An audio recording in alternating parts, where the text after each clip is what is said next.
What's going on, guys, and welcome back to Pro Speed Baseball. The fastest moving point of the swing is just before the full release. One of the biggest problems we see with students that are spinning is that they never get to the full release, or the release happens well after impact. In today's video, we have a beautiful drill that gives you a physical checkpoint that you can look for so that you know that you're getting to the release and that you can start hitting the ball when the bat is moving its fastest. Let's go ahead and get started. So you guys have probably heard me talk about the release if you've been following the Pro Speed hitting system, or you've seen some of our online students. When a lot of the videos we do are on their release because it is such a big deal. The release, just for a quick recap, is when the bat starts to split the forearms in two. So if we draw a line through the bat at any point in the swing, when that bat actually comes through and splits our forearms in two and hits us dead in center chest, that's when the tip of the bat is the furthest point away from the body. Now, the fastest moving point of the swing is just before the full release. So just before that bat fully gets away from us is the fastest moving part of the swing. And ideally, that's when we actually want to be hitting the ball, when the bat is moving its fastest. So in today's video, we're going to show you a drill. If you're having a little bit of trouble getting that bat to split your forearms in two, this is going to help out a lot, because what we don't understand a lot is actually how to get that bat to split our forearms in two. So a lot of times, the biggest mistake I'll see is students, when they're trying to unhinge their wrist, they unhinge their wrist and they really, they kind of keep holding this angle, almost like trying to stay palm up, palm down, or something like that. And the bat never really truly releases. We need that bat to release. So essentially what we need to be doing is letting our hands roll over each other. So when we release the bat, we unhinge our wrist and we roll over our hands. And, it doesn't really happen that abruptly. In a full swing, we just unhinge our hands and then the bat releases and then we go into our finish. A more abrupt, a more over-exaggerated version is an extreme rollover, which I talked about in the Myth of the Rollover video.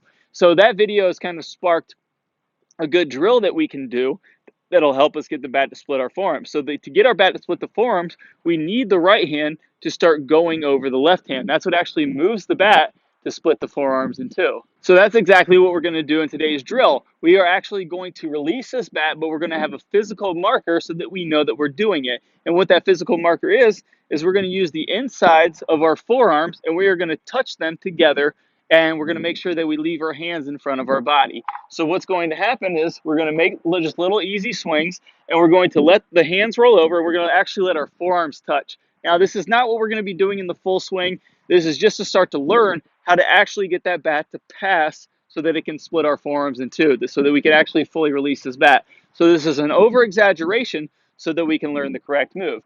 So how this drill is going to look, again, it's going to start off just nice, easy swings, where all we're going to do is we're going to just make a swing. We're going to let our hands go to the ball.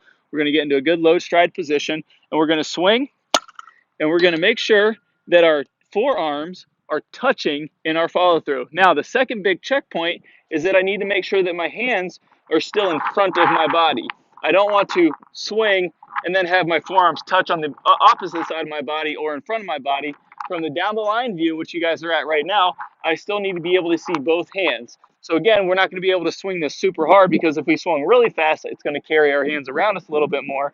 All we're going to do is we're going to hit this ball, just like easy swing, and our goal is to have our forearms touch and keep our hands in front of our body. And that's all we're going to do. So right there, maybe they traveled a little bit, but I can still see that my hands are in front of my toes here. So my toe line, they're in front of my toe line, and my forearms are touching. So guys, if you do this, if you allow the bat to release and roll over and your forearms touch, you will have released the bat. And if you do that with your hands in front of your body, you're going to do it in a much more closer time that you should be, much more closer to how you actually should be doing it in the full swing. So after you get a good sensation for rolling over the forearms, what I want you to do is I want you to take full speed swings where you try to do the same thing.